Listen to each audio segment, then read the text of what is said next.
Exodus chapter 9. Then the Lord said unto Moses, Go in unto Pharaoh, and tell him, Thus saith the Lord God of the Hebrews, Let my people go, that they may serve me.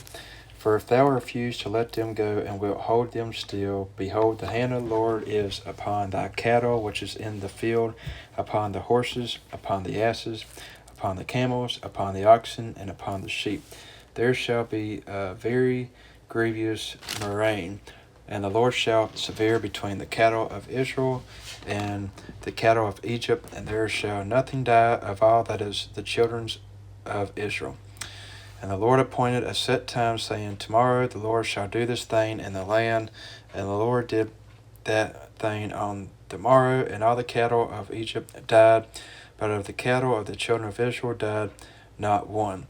And Pharaoh sent, and behold, there was not one of the cattle of the Israelites dead. And the heart of Pharaoh was hardened, and he did not let the people go. And the Lord said unto Moses and unto Aaron, Take to you handfuls of ashes of the furnace, and let Moses sprinkle it toward the heaven in the sight of Pharaoh. And it shall become small dust in all the land of Egypt, and shall be a boil breaking forth with blains upon man and upon beast throughout all the land of Egypt.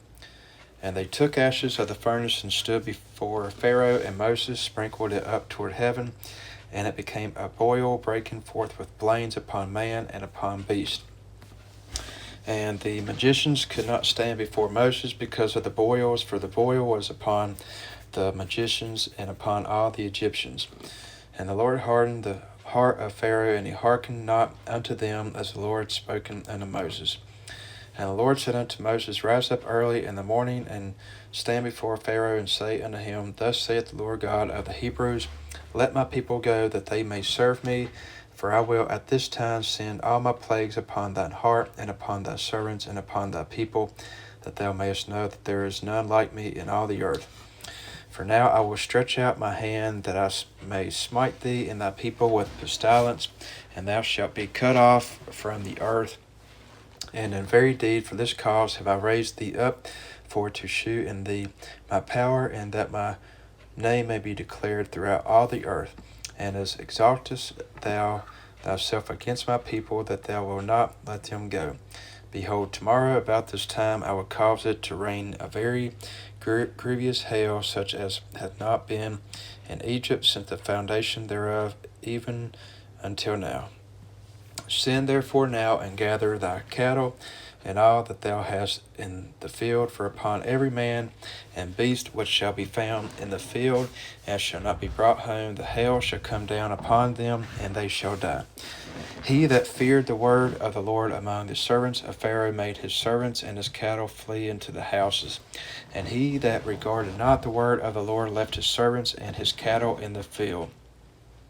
And the Lord said unto Moses, Stretch forth thine hand toward heaven, that there may be hail in all the land of Egypt, upon man and upon beast, and upon every herb of the field throughout the land of Egypt. And Moses stretched forth his hand, rod toward heaven, and the Lord sent thunder and hail, and the fire ran along upon the ground, and the Lord rained hail upon the land of Egypt. So there was hail and fire mingled with the hail, very grievous, such as there was none like it in all the land of Egypt since it became a nation.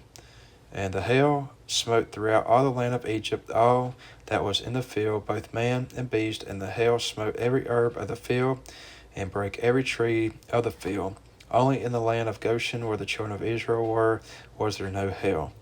And Pharaoh sent and called for Moses and Aaron, and said unto them, I have sinned this time, the Lord is righteous, and I and my people are wicked. Entreat the Lord, for it is enough that there be no more mighty thunderings and hail, and I will let you go, and you shall stay no longer. And Moses said unto him, As soon as I am gone out of the city, I will spread abroad my hands unto the Lord, and the thunder shall cease, neither shall there be any more hail, that thou mayest know how that the earth is the Lord's. But as for thee and thy servants, I know that you will not fear the Lord God. And the flax and the barley was smitten, for the barley was in the air, and the flax was bold. But the wheat and the rye were not smitten, for they were not grown up. And Moses went out of the city from Pharaoh, and spread abroad his hands unto the Lord, and the thunders and hail ceased, and the rain was not poured upon the earth. And when Pharaoh saw that the rain and hail and the thunders were ceased, he sinned yet more, and hardened his heart, he and his servants. And the heart of Pharaoh was hardened, neither would he let the children of Israel go, as the Lord had spoken by Moses.